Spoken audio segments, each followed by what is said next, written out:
So thank you all. Thank you all for joining. Hopefully you'll find this informative. It's a bit of a bite size to start with on sustainability for 30 minutes, but hopefully there's some good value in here for you. So if I could just run through some introductions. Katri Hastings, as you can see on screen here, is a senior sustainability consultant for Bioregional, and they're a sort of purpose-led sustainability consultancy. Bioregionals help businesses transition into that sort of sustainable future for more than 2 decades now.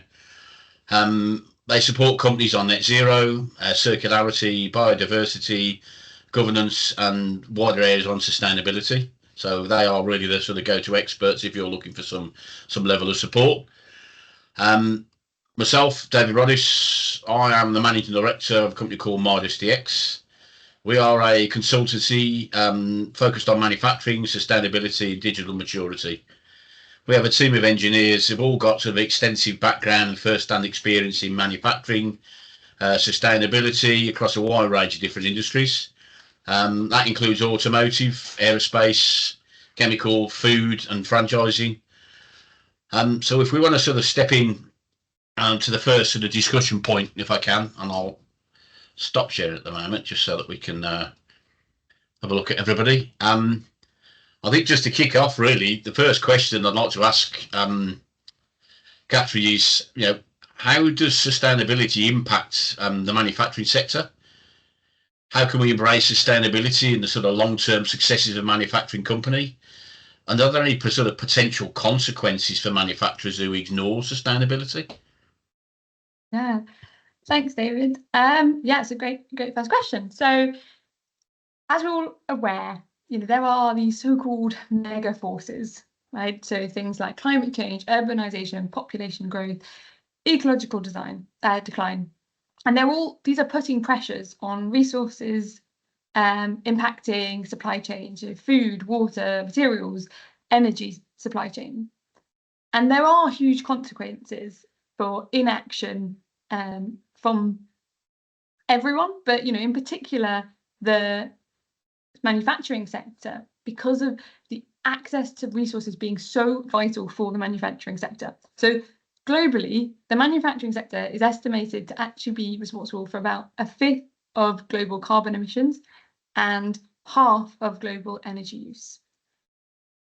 In a global economy with unstable supply chains, because of these mega forces and resource scarcity, the manufacturing sector will need to innovate to address the challenges.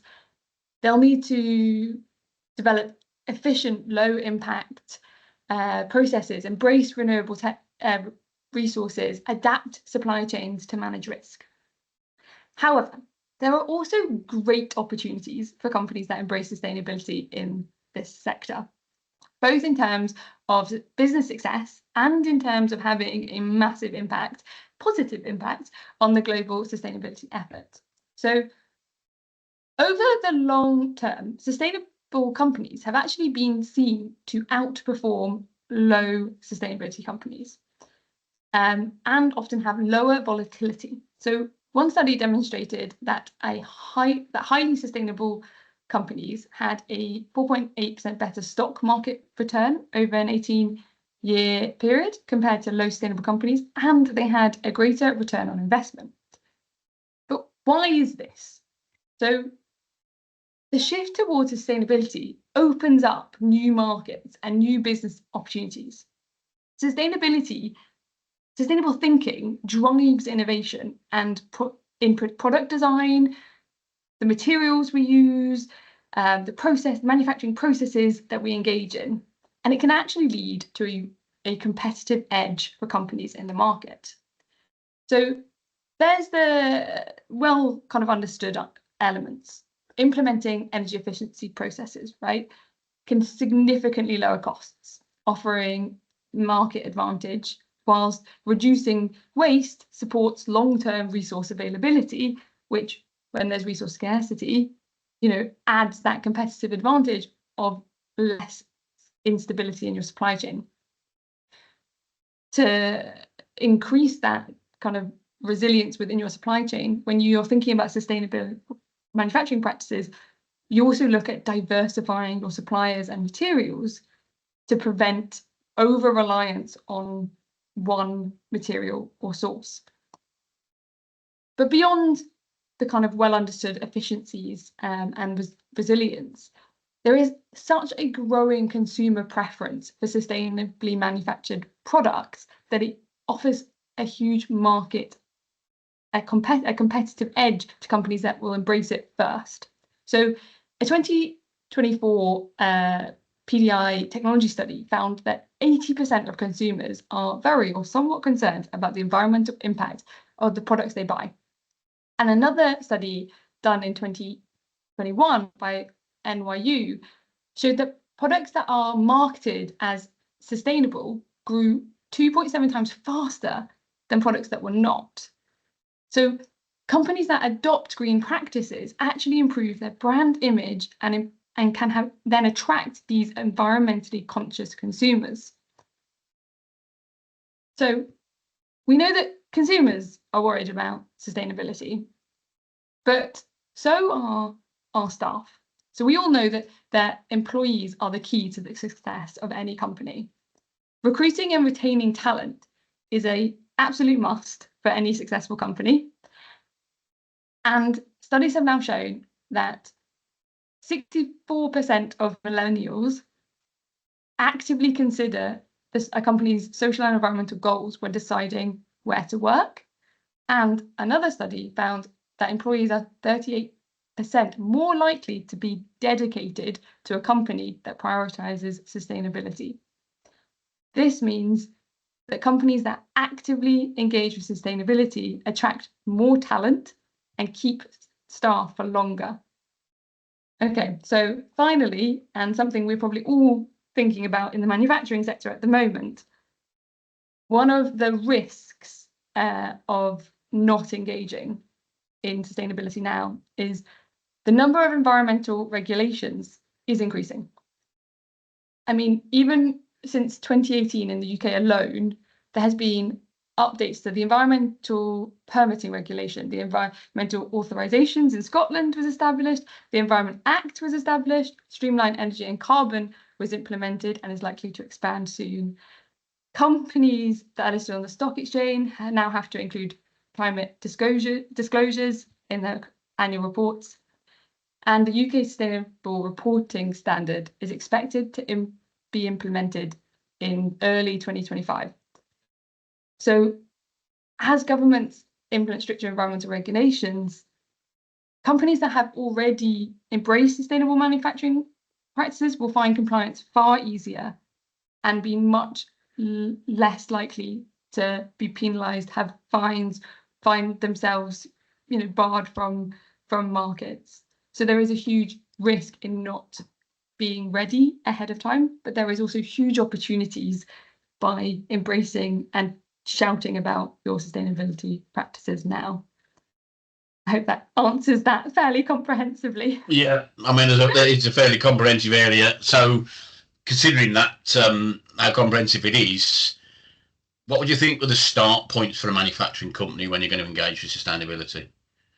Yeah, so it's a bit of a boring one, really, but essentially you need a baseline. You need a baseline to understand where you're going to start and to know what you need to achieve.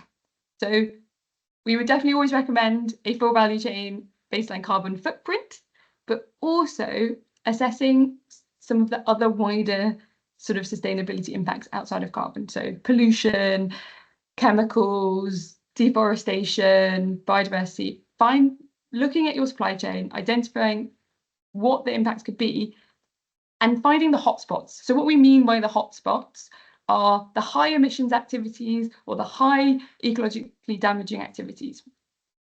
These often require kind of long-term plans to change.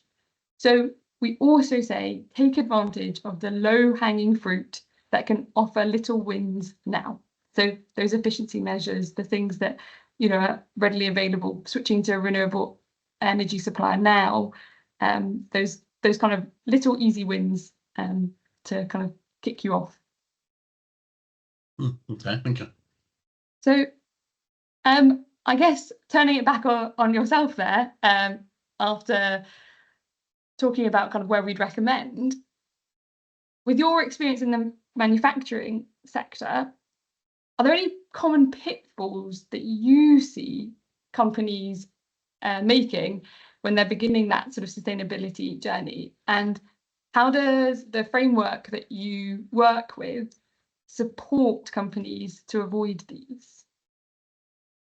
So if we pick out a couple of key points from that, the first thing is really over-reporting. You need to understand and set out your scope. What do you actually do and what do you not do, to make sure you're reporting on the right things, the things you need to be reporting on. It's not trying to do everything all in one go. It's also, as we look at those, I like to use those companies now. They've got the thing, it's health and safety, and you've got the mirror, and who's responsible for health and safety, and it's everyone, whoever's in the mirror. Realistically, for a company, it's the same element about bringing your employees. You know, if your employees, we talk about, you know, millennials wanting to be conscious of the company they work for, having sustainability as in mind, and consumers wanting that. Well, all your employees are also consumers. So taking them along, getting them involved in that journey, getting their ideas and getting people involved, you know, the task is a lot easier if everybody's involved in that whole process. You know, don't sort of focus on offsetting, you know, not reducing. So I keep one of the pitfalls there. Really, you need to be looking at how you're going to reduce the usage, you reduce your emissions, reduce your waste. You know, don't sort of try and kick the can down the road and look at all these different projects that allow you to hide what you're doing, or are not accountable for a few years, because consumers are getting wise to that. The public will see what's going on with that. You know, you need to upskill your people. You know, for a lot of within businesses, you're changing what you do. So if you're changing what you do, you need to upskill your people. They need to understand how to embrace sustainability. So you're adding new skills to the business. And a lot of companies try and do too much too quickly, and it becomes a really onerous task because it's all you're focusing on. It can't be all you're focusing on. And I suppose that if I'm going to pick on, and I'll highlight here, I think the CoSiri tool and the framework, because for me this is a really useful tool for everyone to get started for businesses. So we use a thing called CoSiri to help businesses, and what we do, we assess a company, and the framework looks quite complicated because there is a lot of things that need to be considered as part of your sustainability within your business. So we've got the 4 building blocks. Underneath that we have 9 pillars and 24 dimensions, but as we've already talked about, you can't do it all at once. So we need to identify where to start, and CoSiri really breaks that down and simplifies it. So what we're looking at, we simplify it into 8 guiding principles. We've got 5 levers, things you do to measure and reduce your emissions. They're the actions, sort of action plans that you're going to do to help the business reduce and remove that the waste, remove and reduce your emissions. And then we've got 3 enablers. These are the things you need to have in place that help you deliver those levers. So it's understanding your business, understanding the risk, putting organisation, structure and governance in to manage your plans through the business, and having a strategy. And if we simplify it down a little bit more, we now move into an area where we're now looking at the strategy and risk of a business, how to integrate ESG into your business strategy and around your risk management practices. We look at sustainable business process. So how much are environmental outcomes, you know, how do they form part of your business processes? So sustainable operations, how you procure your products, your current supply chain, and your product, the design of your product, and the materials you're using and the way you're producing it. Then we look at the structure. So have you got any sort of structure and management in place that's now informed around sustainability? And have you got the talent readiness, the skills in place? And then clean technology. What do you currently got? How do you monitor and measure your energy? But also, when you're looking at new processes, new ways of manufacture, that you're looking at sustainability in mind and energy monitoring and management as part of that clean technology. So the framework really helps because it personalises for a business. So the today's state, we do an assessment on the maturity of your strategy across those 24 dimensions. Where are you now? That's your line in your stand, your benchmark. What have you got or not got? But at least you know a vision now of what you're starting from. Then we look at your greenhouse gas emission profile. What are you currently using, whether that's measured or estimated at the moment? Where's your start point? And then you can target the specifics around your greenhouse gas emissions. Essential business objectives is really all around the framework for you as a business. What are you trying to achieve? Depending again within the industry, you might have different objectives. So we personalize that with the objectives for you as a business. And then references to the broader community. What industry are you in? Because every industry is different. And if I just quickly highlight here, just these industry clusters, you could see the greenhouse gas emissions, scope 1, scope 2, your scope 3 upstream and your downstream vary hugely across different industry sectors. Therefore, the type of things that you need to focus on and the solutions you might be targeting are different depending on the industry you're in, as well as your business and your objectives. And what we do is we benchmark a company against that industry, and you can see where you sit against the bottom 10%, the middle 80%, and then the top 10%. What are the best in class doing? What's achievable? And where do you sit against that? So you can target your objectives in the right place. But what we do, because you can't do it all, the framework basically comes out with 5 prioritised areas. The 4 highest impact to the business, and one that's specifically focused against your greenhouse gas emissions.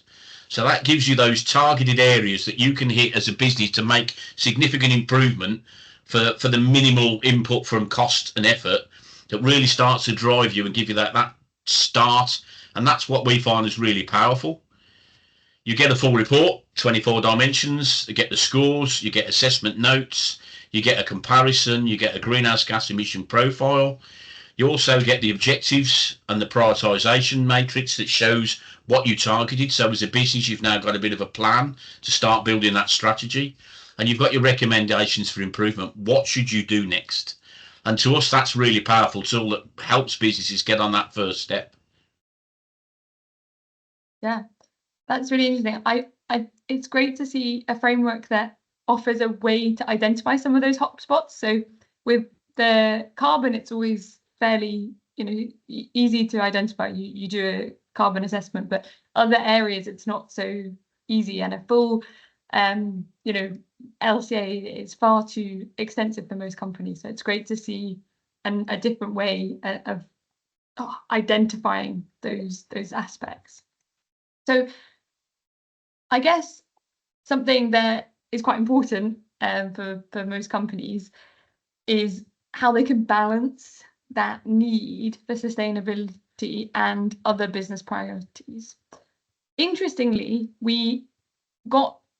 after this, we were going to answer a few questions that we received ahead of time from participants, and ask if there's time for any from those of you on the session. And the first question we got was about how can we get manufacturers to think and take action on sustainable design.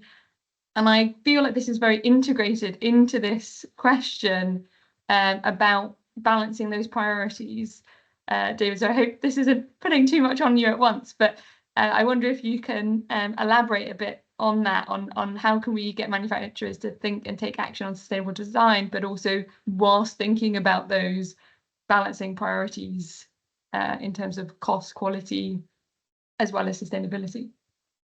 I think the critical element here is don't look at sustainability as a standalone exercise. You've got to embed it into your business processes. So when you're looking at designing of your product, you're also considering how you're going to manufacture, the type of materials you're going to use, how you're going to source those materials from your procurement and your supply chain. Then also looking at design for manufacture, design for disassembly, and design for reuse and recycling. All forms part of the whole process. When you're looking at that, how you're going to manufacture or how you currently manufacture your products, you're sort of considering the sustainability element around the way you manufacture, the energy you use, the equipment that you use, your processes, all forms part of it. And really then that's that collaboration as well, sometimes with other partners, even energy partners. Sometimes your energy providers can come and help you and look at ways of working to reduce the energy that you're using. But the whole thing around how the waste you get from your products, what do you do with that? How do you handle and manage that? But you build it all in really, and you're looking from an end to end. So the whole element around sustainability forms the wider picture of how your business performs. If you're investing in new equipment, what equipment? Have you considered the energy usage that it will require? Is it better? You know, have you considered, will it actually manufacture your product? And think about then as well, for me, selective on the focus on the hotspots. You touched on it already, but focus on those. There's a lot of low-hanging fruit that you can actually do. That, you know, simple things such, you know, sensors monitoring on lighting, LED lighting, energy monitoring, turning machines off at lunch times and break times if possible. There's a whole load of hotspots and low-hanging fruit that you touched on already that we can pick up. So it really is important that you embed it as over your entire business process. Well, thanks for that. I wonder, just to ask a slight follow-up on that, in terms of some of those concepts around sustainable design, so things like systems thinking, whole life approaches, design for disassembly, circularity. Where are you aware of places for people to engage with these concepts, or training, or anything like that, that people who are, yes, I'm interested, but I don't know where to go, you know, have you got any suggestions? I think you've got to start looking at industry groups. You know, within your industry itself, there will be industry groups. Sometimes groups come together to create industry best practice, and where they work together. You're looking at sort of sustainable packaging and design. So those type of sort of industry groups are really powerful. But also consumers. You know, understand what your consumers want. Talking to your customers and consumers who use your products. What are they looking for? And then sort of promoting that whole life cycle thinking approach, as we talked about, from the product design right the way through to extraction at end of life. And just consider all those design principles for disassembly and that circularity, whether you can refurbish and reuse. So think about the type of products that you manufacture and how you can do that. But industry groups are really powerful. Sometimes academic institutions, it's really powerful sometimes for them to run projects where they can work with you, because it's a really good project for sort of graduates or interns to work on to help businesses, and where they can sort of work with that design to help you improve what you do. Perfect. Thanks for that. So we've had 3 other questions that we're going to try and address. But if you do have a question, please throw it into the chat now, and we'll see if we can get to it at the end. So the second question that we received was, how do you assess the impact of the EU carbon border adjustment mechanism on British manufacturing and SMEs?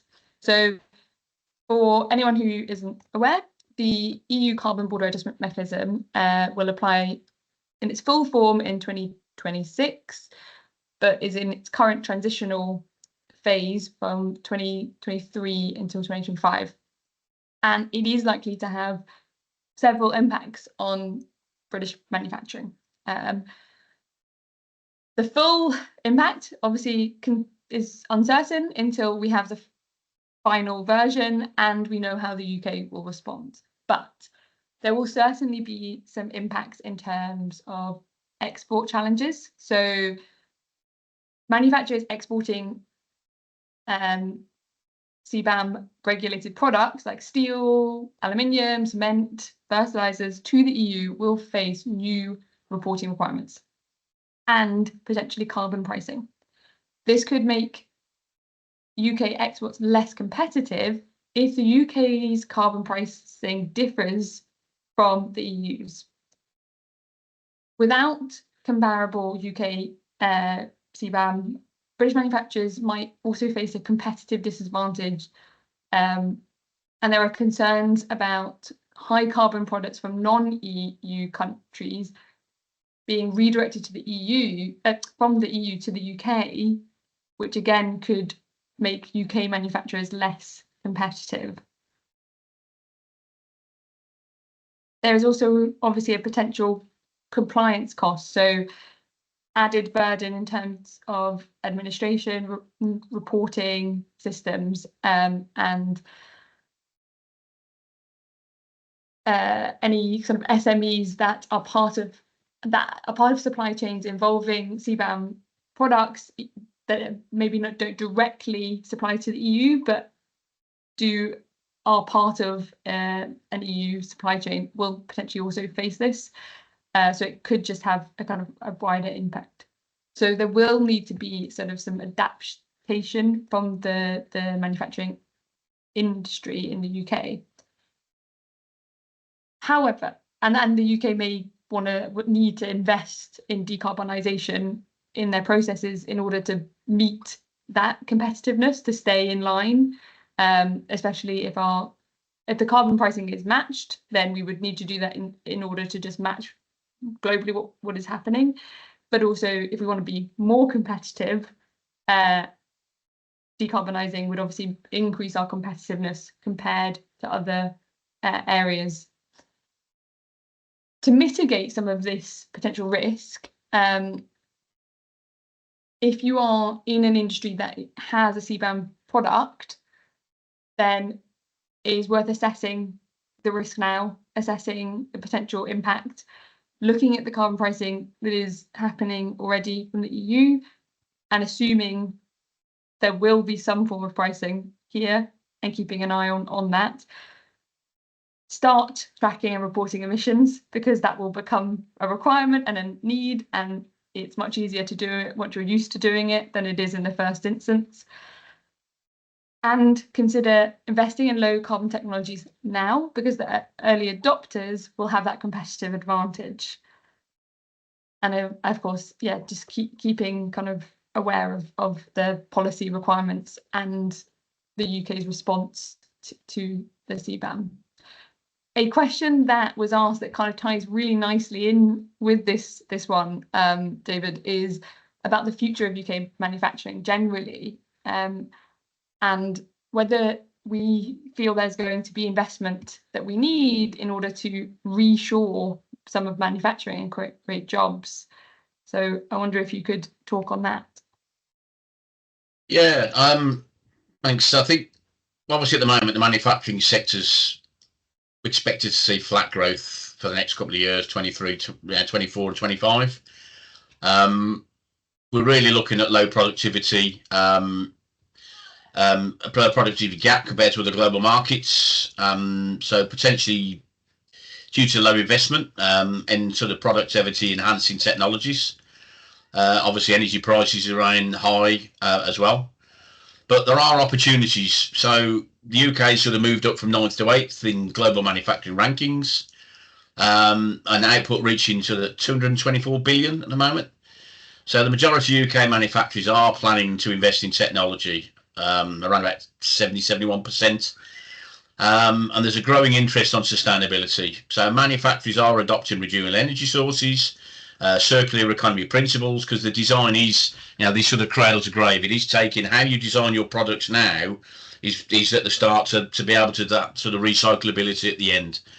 But we are looking at those sort of circular economy principles and then sort of developing low carbon products. The UK government has announced the 4.5 billion funding for British manufacturing to sort of increase investment, innovation and job creation, which includes support for clean energy, manufacturing and life sciences, which could help in reshoring some of the manufacturing activities as part of this funding. But it also aims to support the expansion of homegrown clean technology supply chains. So it is believed that the more comprehensive long-term strategy is really needed for UK manufacturing. And I know Make UK is pushing for that quite a lot around the manufacturing strategy that has to consider sustainability as part of it.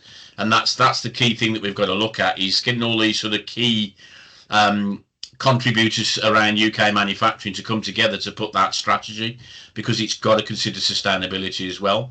We've got to consider sort of the productivity enhancing technologies, but we've got to look at the skills gaps. We've got to look at the knowledge of people. This is, for a lot of companies, this is new and they don't necessarily have the skills embedded in the business yet. So we've got to address those skills gaps and then really sort of create that supportive regulatory environment. Because it's not just, here's a load of regulations, you've got to comply to them. You've got to really help educate the businesses on what have they got to do, how have they got to do it. Thanks. Yeah, So that I makes sense. suppose. Go on, sorry.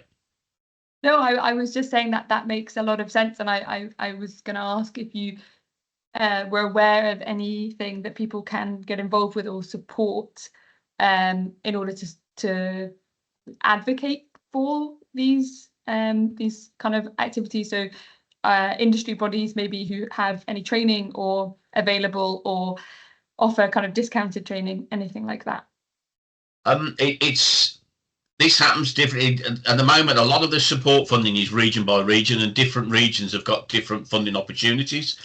I mean, going through sort of industry associations, Make UK, Confederation of British Industry will also sort of help. BASE is looking at doing things as well, but I think industry groups, have a look at the industry forums. There will be things such as Growth Hub, LEP, local education partners, things like that are out there that will also help. They've got different types of funding. Again, some industry groups will have industry specific support. So it really is, it's not as easy as it sounds, but obviously you've got to go out and look for it a little bit at the moment. But certainly your local authorities, local support, industry support within your regions will help. Well, thanks so much for that, David. And I suppose one back to yourself, with all these regulations that are coming out, we've just talked about, and how difficult to really understand what's the best way to sort of help companies stay up to date with the current regulations. Yeah, there is a lot, and yeah, it's really helpful to be sort of up to date and interesting, and very similar to your final point there. So joining relevant industry associations is really helpful. So such as Make UK and the Confederation of British Industry, because they will often provide regulatory updates and guidance for their members. Things like the government newsletters, so signing up for relevant government departments newsletters, so Department of Business, Energy, and BASE and the DESNES now, things like that. And I guess also following regulatory bodies, so on LinkedIn and such. So the Office for Environmental Protection and Climate Change Committee on LinkedIn. Obviously, as well, if you do already work with consultants, we have to stay up to date. So ask. If you are working with a consultant already, ask them, because they will probably be aware and be able to offer you some information. So we've gone a little bit over, but there has been sort of 2 questions in the chat. One around asking about that, customers often say they are concerned about sustainability, but how actively do they seek it out when they're are they willing to pay for it? So one of the kind of points I made earlier was about sustainable products also growing faster than non-sustainable products. So yes, there is a price barrier for many consumers. There's a cost of living crisis for many, and there is obviously sometimes a higher cost to sustainable products. However, sustainable products are growing faster than non-sustainable products. So clearly there is a market out there of people that's growing and actively seeking these out.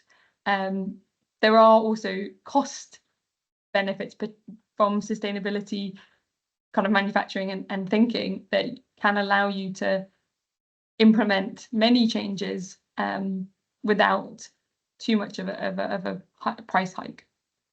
Absolutely.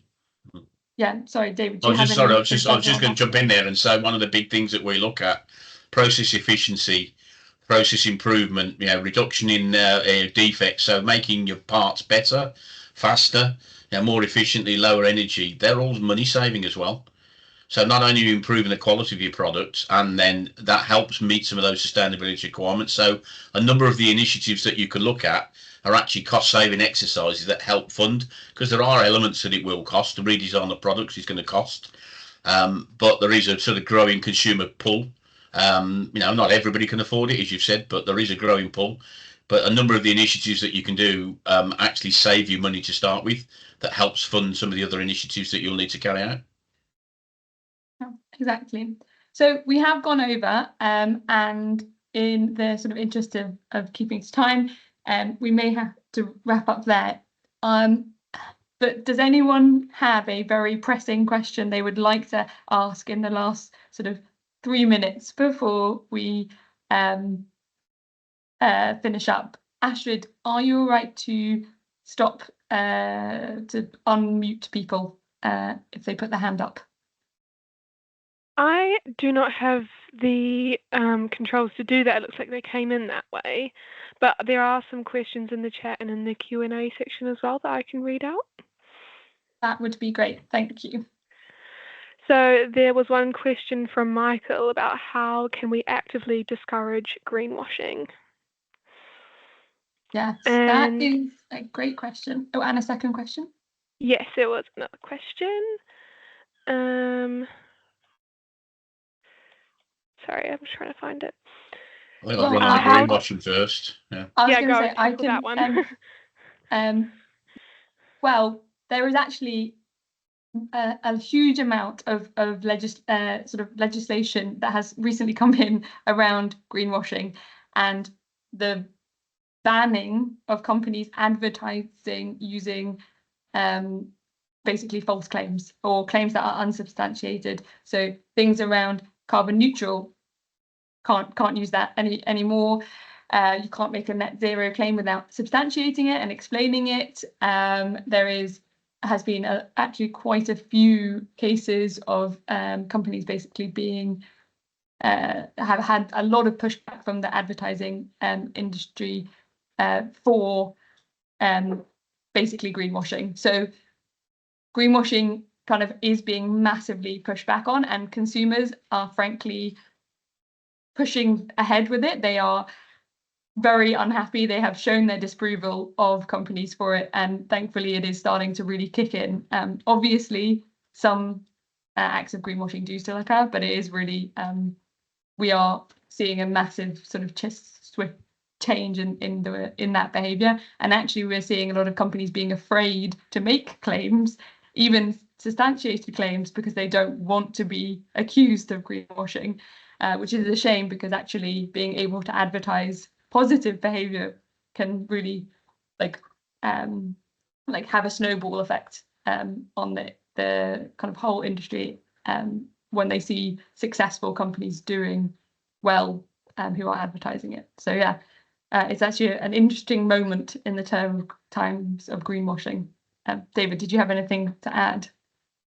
Yeah, I think the key thing as well, the consumers in this day and age with environmental concerns, consumers are more informed than ever.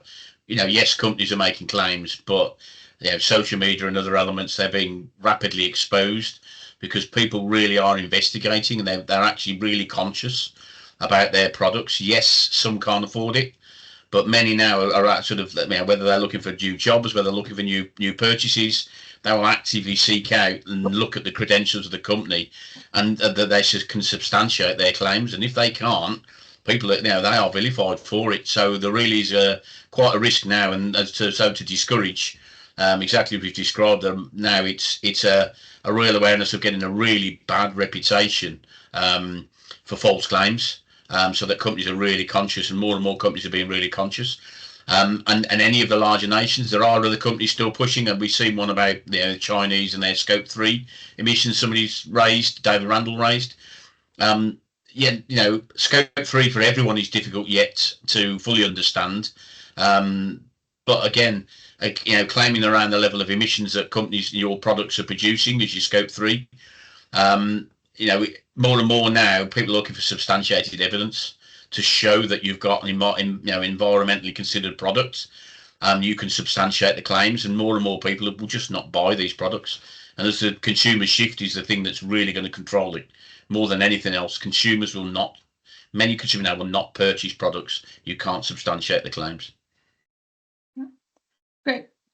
Thank you so much, everyone, for joining us today. And David, thank you so much for participating and co-hosting this with us. It's been really lovely to have this sort of shared conversation around sustainability in manufacturing. So we will have a recording for this, and hopefully I will be able to share it with you soon. And yeah, have a lovely rest of your day. Thank you all so much. Thank you all. Thank you very much.